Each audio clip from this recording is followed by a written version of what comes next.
Nós gostaríamos de dar as boas-vindas ao governador Vieira da Cunha, da Associação dos Oficiais da Brigada Militar. Eu já lhe disse, governador, que a Brigada Militar certamente estará do seu lado no primeiro dia do seu mandato e encerrará com o senhor o seu mandato também, porque é da tradição da Brigada Militar esse acompanhamento ao chefe do Poder Executivo. Lhe dizia que nós, da Associação dos Oficiais da Brigada, da carreira de nível superior da Brigada Militar, temos, assim, a maior satisfação em lhe receber, na medida em que sabemos das suas posições em nível federal, em nível estadual, enfim, a sua liderança, aquilo que representa para a Associação dos Oficiais, aquilo que representa para os oficiais da Brigada Militar e, por via de consequência, representa para a sociedade do Rio Grande. Porque aqui na Associação nós temos a noção de que os nossos pleitos, a nossa busca, ela converge com os interesses da sociedade do Rio Grande. E o senhor converge com os oficiais, logo o senhor está dizendo diretamente ao coração e às famílias do Estado do Rio Grande do Sul. Eu me refiro especificamente ao nosso associado que está nos assistindo em relação ao PL 2291. Projeto de Lei 2291, que o senhor é signatário, que o senhor, mais do que assinou o projeto, defendeu o projeto, ele estabelece a carreira jurídica policial militar. Ele dá prerrogativas ao oficial da Brigada Militar, ao oficial das polícias militares, que já são encarregados dos inquéritos policiais militares, que já exercem as funções de juiz militar na condição de Conselho Especial de Justiça, Conselho Permanente de Justiça. Ele estabelece essa condição que aqui no Estado do Rio Grande do Sul ela é buscada a partir de 1997, com o ingresso do bacharel em Direito, que vem ao encontro do que diz o Conselho Nacional de Justiça ao estabelecer como pré-requisito de ingresso a condição de bacharel em Direito. Portanto, o senhor nos é muito bem-visto e muito bem-vindo. E nós, de imediato, desejamos que o senhor tenha pleno êxito na sua caminhada, porque nós sabemos que se o senhor realmente, a partir de 1º de janeiro, for ungido governador do Estado do Rio Grande do Sul, as polícias militares, e no caso específico a Brigada Militar, terá um grande defensor e um grande representante. Eu digo isso não com espírito corporativo, mas digo assim de maneira muito tranquila, com a condição de visão de que o sistema de segurança pública será beneficiado com a sua condução ao piratismo. Em razão de tudo isso, governador, em razão de tudo que nós já falamos anteriormente, ao início das gravações, eu gostaria de lhe deixar bastante à vontade e lhe passar as mãos de imediato também o nosso projeto de emenda constitucional, que na verdade só reconhece toda essa condição em outros estados, como Santa Catarina, Minas Gerais, agora mesmo em São Paulo, já está sendo isso incluído no texto da Constituição do Estado. E essa é a nossa sugestão do projeto de emenda constitucional. Não há alteração nenhuma na condição remuneratória, mas há sim o reconhecimento tão necessário à atuação do oficial de polícia militar. Da mesma forma, o projeto de lei que estabelece a forma de remuneração do subsídio também não representa acréscimo de custas ao governo do Estado, mas representa, sim, um anseio da categoria de se colocar no mesmo patamar das carreiras jurídicas de Estado. Então, boas-vindas e nós queremos lhe ouvir. Obrigado, fico muito agradecido pelo honroso convite que eu recebi de estar aqui na Associação dos Oficiais da Brigada, na seleção presidente, aos membros da diretoria e a todo o corpo de oficiais que acompanha, né, esse nosso encontro online e pela gravação que será depois distribuída aos associados. Eu quero me dirigir exatamente reafirmando o meu compromisso e, mais do que isso, a minha admiração pela Corporação Brigada Militar. Eu considero impensável nós avançarmos em termos de diminuição dos índices de violência e de criminalidade no nosso Estado, que chegaram a níveis alarmantes, sem a participação decisiva da nossa brigada, já que constitucionalmente é a polícia que tem esse papel do policiamento preventivo e ostensivo. E nós chegamos a uma situação de defasagem que eu diria inadmissível, tá? Tanto nos praças como nos oficiais, como recém recebi os números relativamente aos oficiais, que não são muito diferentes da base da corporação. Você sabe que o PDT, ele há 20 anos esteve no governo, o efetivo era próximo de 30 mil policiais naquela época, passaram-se 2 décadas e nós temos 6 mil policiais a menos nas ruas. Então, realmente fica muito difícil, né, que o plano de segurança pública possa ser implementado nessas condições, uma defasagem tão grande do efetivo. Então, nós estamos assumindo um compromisso público de realização de concurso anualmente, e sempre com recomposição de efetivo. Ou seja, naquele ano, digamos que passaram para a reserva, em tese, 500, nós vamos fazer um concurso para que o efetivo seja reposto em termos reais, anualmente, e paulatinamente, a fim de que a Secretaria da Fazenda, do Planejamento, possa, né, ter uma previsão, né, de aumento, inclusive, de despesa de pessoal nessa área, que no meu governo haverá, porque é imprescindível a recomposição do efetivo tanto da Polícia Militar como da Polícia Civil, dos agentes penitenciários e também da perícia oficial. Porque nós temos todo o sistema de segurança hoje, né, com enormes dificuldades para cumprir a sua missão em função da falta de efetivo, que é inadmissível numa área tão prioritária para a população. Então, inicia já o nosso encontro com esse compromisso público que eu assumo de nós recompormos, né, o efetivo. Além disso, né, nós temos uma luta desigual hoje, né, daqueles que representam o Estado no combate à criminalidade e aqueles que são os agentes criminosos. Quer dizer, cada vez mais estão organizados, cada vez mais estão as organizações criminosas, né, estão dispondo e usando da tecnologia mais moderna para a prática do crime, e nós temos as nossas polícias defasadas tecnologicamente. Então, nós temos que ter um plano, no meu governo haverá, né, de modernização dos instrumentos que a polícia tem que ter à sua disposição para combater com eficácia o avanço do crime. Então, nós temos esse compromisso também de investir em tecnologia. E vamos tratar de agir com planejamento e com inteligência, né? Por isso, a Brigada Militar, particularmente os nossos oficiais, são treinados e sabem, né, como fazer. Nós temos exemplos muito próximos a nós de resultados efetivos, positivos no combate à criminalidade. Aqui em São Paulo, nós recentemente vimos um estudo que é muito acreditado, que é o Mapa da Violência, que foi amplamente divulgado, que colocou São Paulo praticamente no mesmo nível de Florianópolis no número de homicídios, por 100 mil habitantes. Florianópolis, que é a capital menos violenta do país, tem 15 homicídios, e São Paulo tem 15,8. E até bem pouco tempo, São Paulo era o símbolo da violência no país, até pelas suas características de cidade cosmopolita, uma das maiores cidades do mundo. É natural que houvesse ali concentrado um dos maiores índices de violência. E São Paulo fez o que nós queremos fazer aqui no Rio Grande do Sul, há algum tempo atrás, e hoje está colhendo os resultados dessa política de priorização da segurança, recomposição do efetivo, tecnologia, inteligência, planejamento, uma polícia profissionalizada. E o que nós temos hoje? O que era impensável há um tempo atrás. Praticamente os mesmos índices de violência de Florianópolis, que é a menor violência do país, com a maior cidade do país, que é São Paulo. Então, nós não precisamos ir longe para adotar, né, um modelo que deu certo.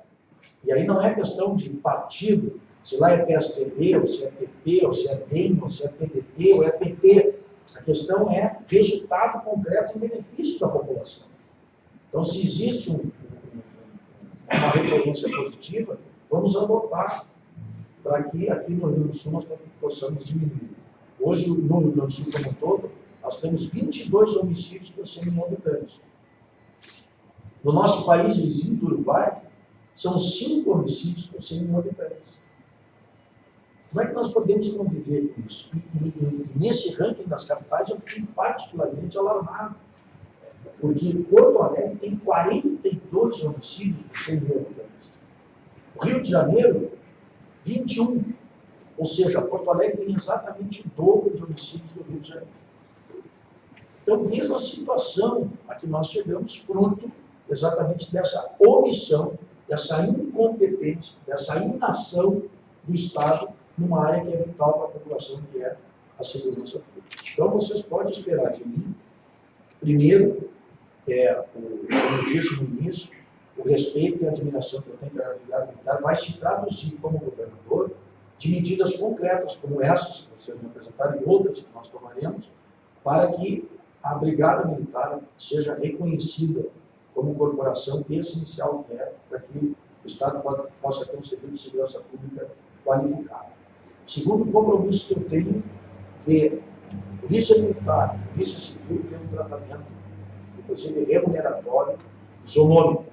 Essa é uma questão de justiça com as nossas corporações policiais e é um compromisso que eu assumo perante a entidade representativa dos oficiais. Nós também teremos uma postura como governador, e isso é importante, que eu assumo publicamente, de permanente diálogo com as entidades representativas dos policiais militares, tanto da base da polícia, que já estive na Associação dos Cabos Soldados e assumi esse mesmo compromisso, que quero assumir com os oficiais, no sentido de que as portas do Palácio Piratini e, especificamente, do gabinete do governador estarão sempre abertas para as entidades representativas dos policiais. E eu faço questão de assumir publicamente esse compromisso, porque essa será efetivamente a minha postura. Os senhores jamais serão surpreendidos no governo de Cunha com qualquer envio de projeto de lei que trate de assuntos da corporação, sim, que seja precedido de um debate franco, sincero e democrático com as entidades representativas dos policiais e militares.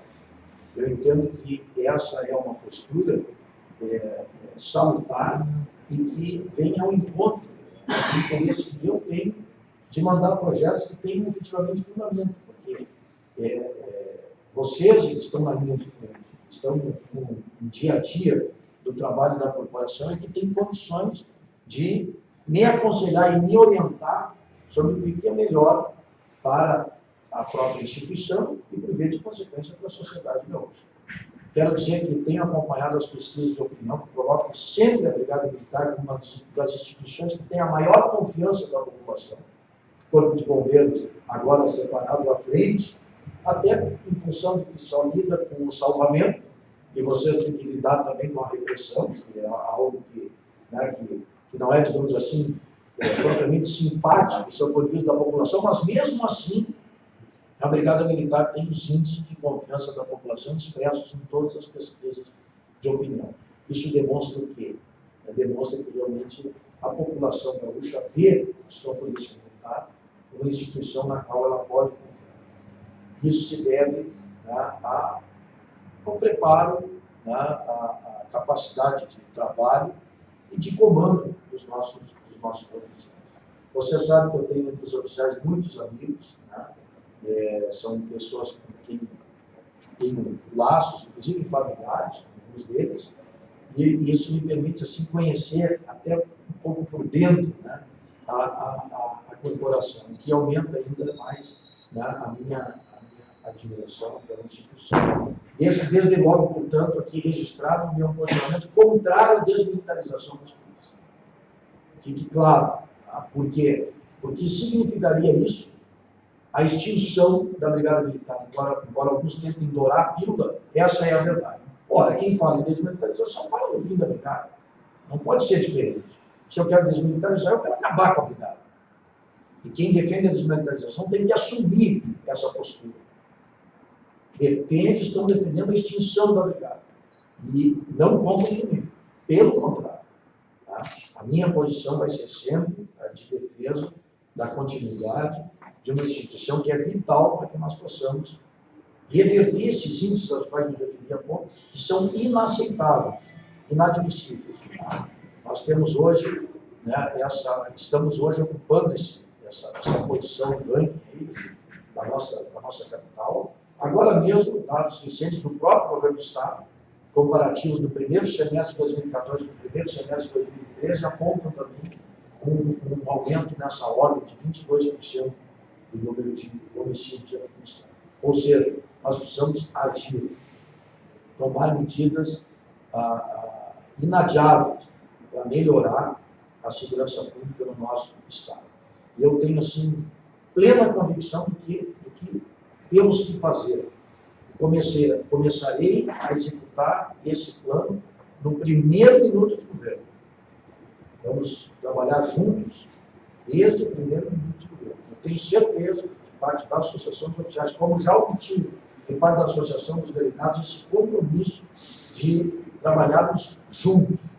Não é o governo e as entidades, cada uma do seu lado. Não, é governo e entidades juntos, trabalhando em regime de colaboração, de permanente diálogo, em nome dos interesses maiores da sociedade gaúcha, que é de ter um serviço de segurança pública mais eficaz no nosso Estado.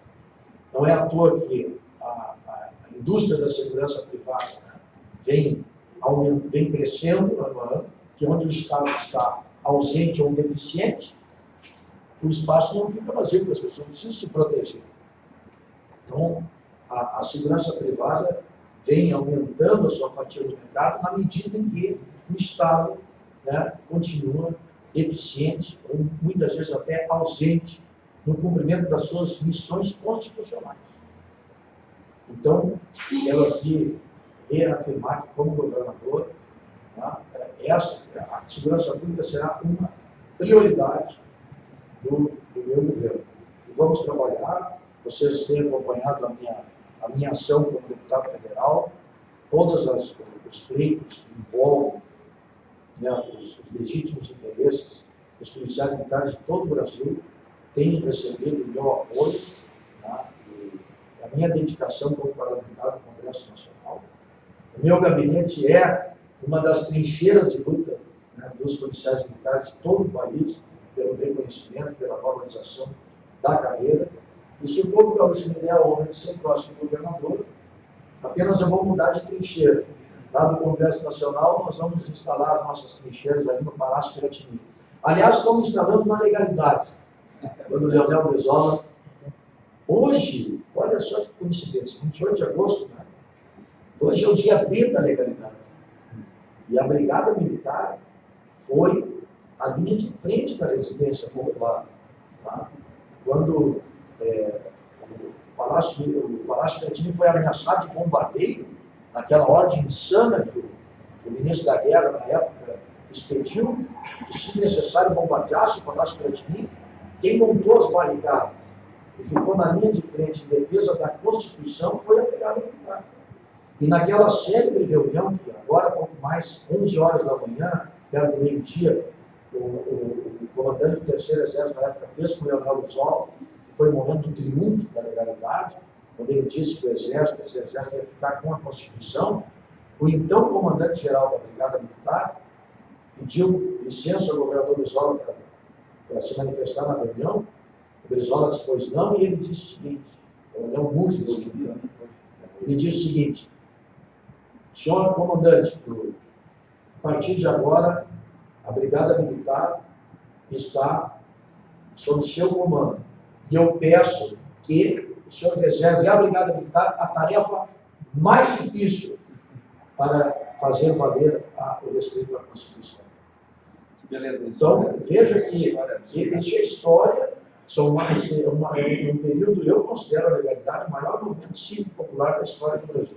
Hoje faz 53 anos, do dia D da legalidade, em que a Brigada Militar deu mais uma prova, tá, do seu destemor, do seu compromisso com os valores, né, do democrático, de respeito à Constituição, como força legalista, de defesa, né, da democracia na época. Então, é toda uma história que existe, né, de respeito à corporação, e que tem a ver com os nossos governos, tanto com o do Brizola, naquela época, esse episódio que foi marcante na história do Brasil, e depois com o próprio Colares, né, quando foi governador, também tivemos uma relação muito próxima, ligada, inclusive o Colares tomou uma atitude na época, que foi uma atitude inovadora. Ele extinguiu a Secretaria de Segurança e colocou deu status de secretário ao comandante-geral da brigada e ao chefe de polícia, que despachavam direto com o governador os assuntos de segurança pública.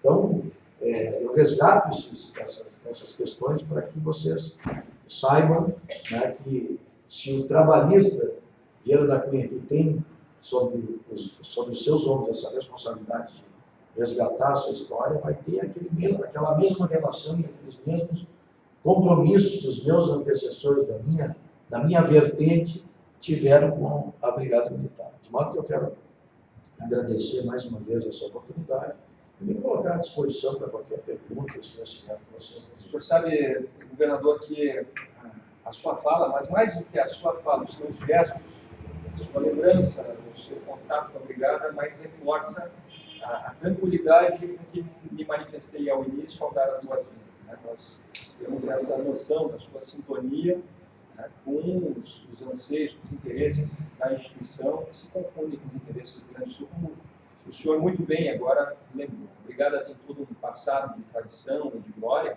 que nós nos ancoramos, nós nos fundamentamos, né, para procurar cada vez mais no objetivo de uma melhor inserção social e responder de maneira ainda mais qualificada aos anseios da nossa comunidade, da sociedade do Rio Grande.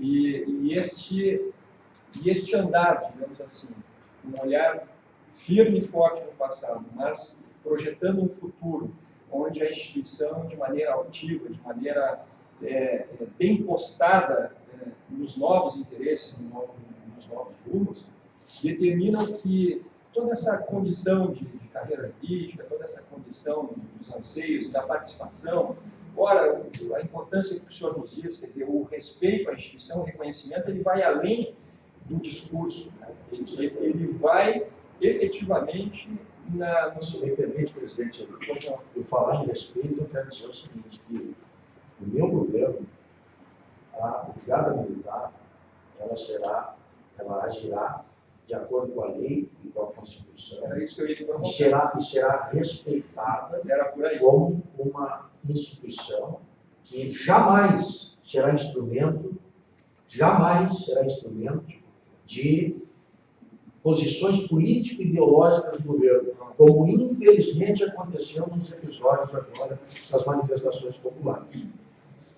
Quando a população gaúcha não aceitou ver a sua força policial de braços cruzados assistindo cenas de prática de crime e por orientação de governo não interveio quando deveria agir nos termos da lei e da Constituição.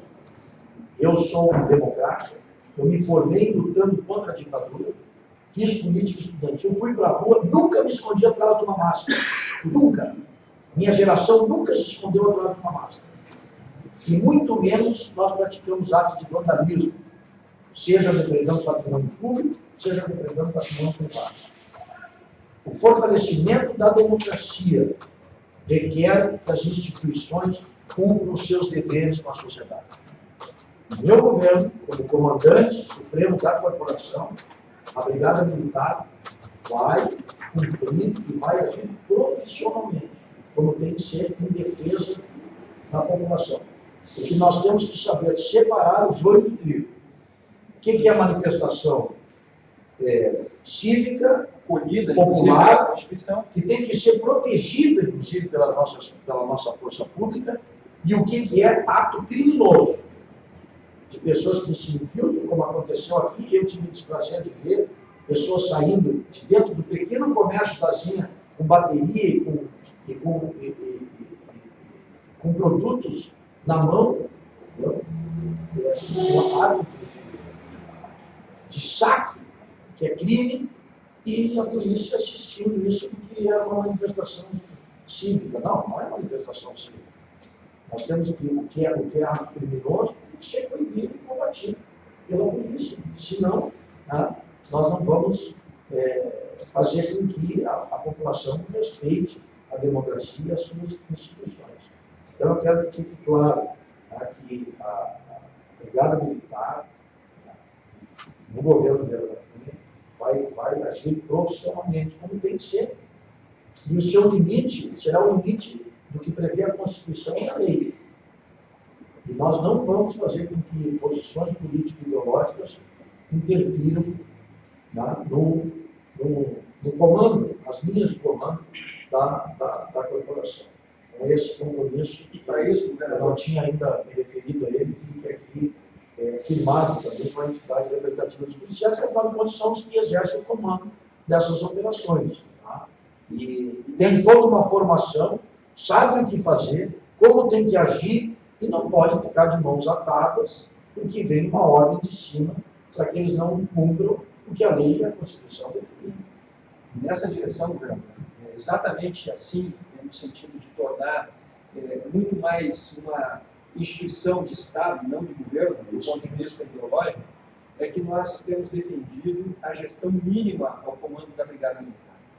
Não é pacífico entre nós, como eu já lhe disse, a questão da lista tríplice e a questão da escolha.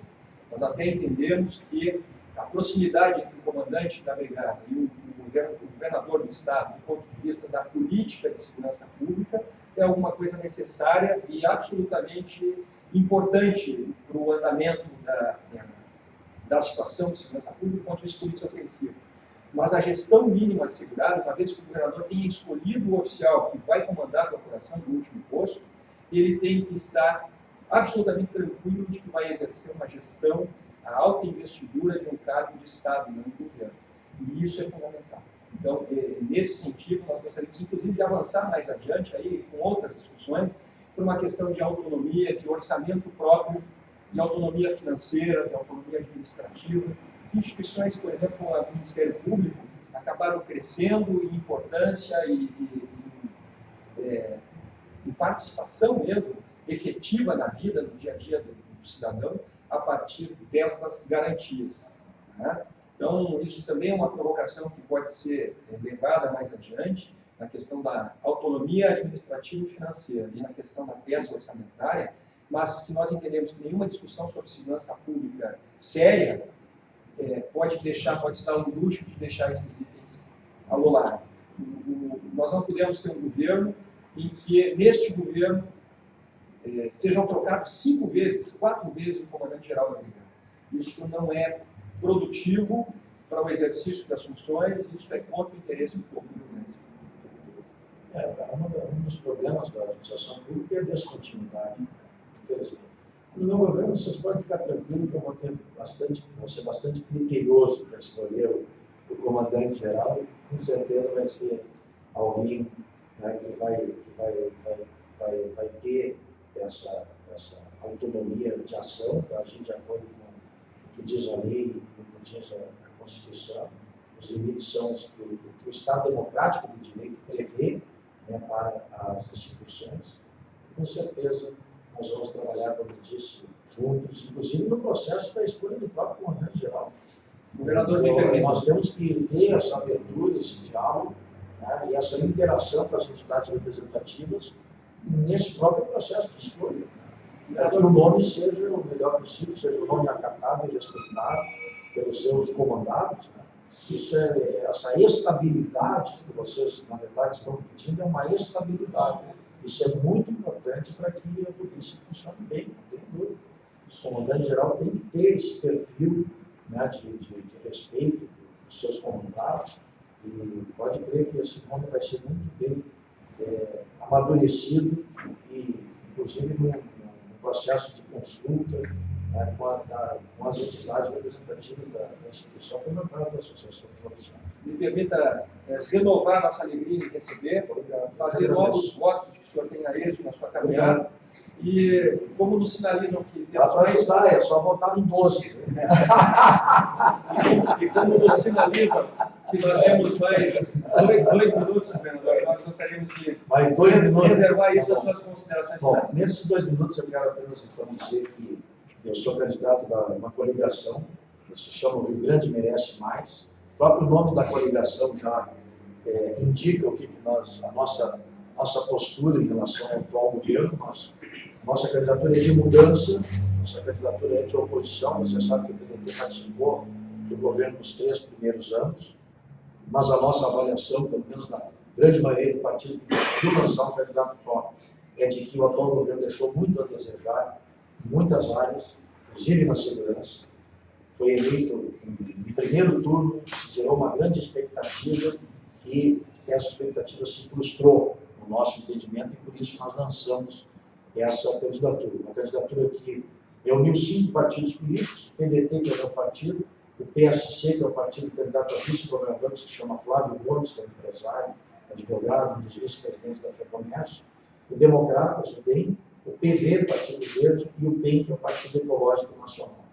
Esses 5 partidos se uniram, formaram essa coligação e decidiram lançar essa chapa, Vieira da Cunha governador, Flávio Gomes vice, e uma candidatura ao Senado da República, que eu aqui quero também falar em nome de Lazer Martins, que tem um grande compromisso e de defender também a polícia militar, especialmente a nossa brigada, no Senado da República. Com certeza, eu vou ser muito bem substituído, vocês vão perder uma trincheira de luta na Câmara, nós vamos ganhar uma no Senado. Com o Lazer Martins senador, vocês podem ver que terão lá um gabinete que vai ser uma trincheira de luta em defesa da nossa Brigada Militar no Senado da República. Ele me pediu que eu transmitisse esse compromisso dele aqui à corporação. E estamos muito confiantes na nossa caminhada, não nos deixamos influenciar pelos primeiros índices das pesquisas, vocês viram a reviravolta que está acontecendo na eleição presidencial. Então, nós temos muita água ainda para rolar. Eu me lembro que no 24 de agosto, eu estive com o Leonel Luzola em 2002, que foi a última eleição estadual que o Luzola participou, e desceram em São Borja, como respectivamente presidente eleito e governador eleito, o Ciro Gomes e o Antônio Brito, em 2002.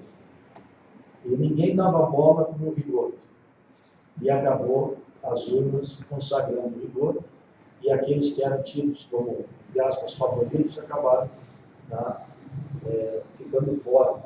E quem se elegeu foi quem tinha lá 3, 4, 5% das pesquisas, que é o que, por enquanto, os institutos de pesquisa atribuem à minha candidatura. Mas nós temos muita convicção de que temos todas as condições de ir para o segundo turno, de vencer as eleições. Vocês conhecem o PDT, tem toda uma história, uma tradição. Esse ano me referi à legalidade. Temos 70 prefeitos eleitos no Estado. As 2 principais cidades são administradas hoje pelo meu partido, Porto Alegre e Caxias do Sul. Quase 700 vereadores, mais de 300 mil filiados. Eu tenho certeza que essa militância, essa força, na hora que decisiva da campanha, que está chegando, hoje temos o pessoal da Band, o primeiro debate na televisão, aproveito para convidar os que nos assistem aqui para que possam testemunhar esse debate, porque o debate é um momento democrático, que nós temos tempo igual, dos vários momentos da disputa em que há realmente igualdade entre os concorrentes, são esses debates. Eu convido a todos para assistir hoje, a partir das 22 horas, a Rede Bandeirantes de Televisão, assim como a Extra, que vai fazer o seu debate também no mês de setembro, e todas as emissoras vão promover, e os debates são esses momentos de igualdade entre os candidatos, e também momentos privilegiados para que a população possa nos conhecer melhor e analisar e comparar as nossas propostas. Então, Muito obrigado. Eu que agradeço essa oportunidade, um grande abraço, obrigado pelo convite.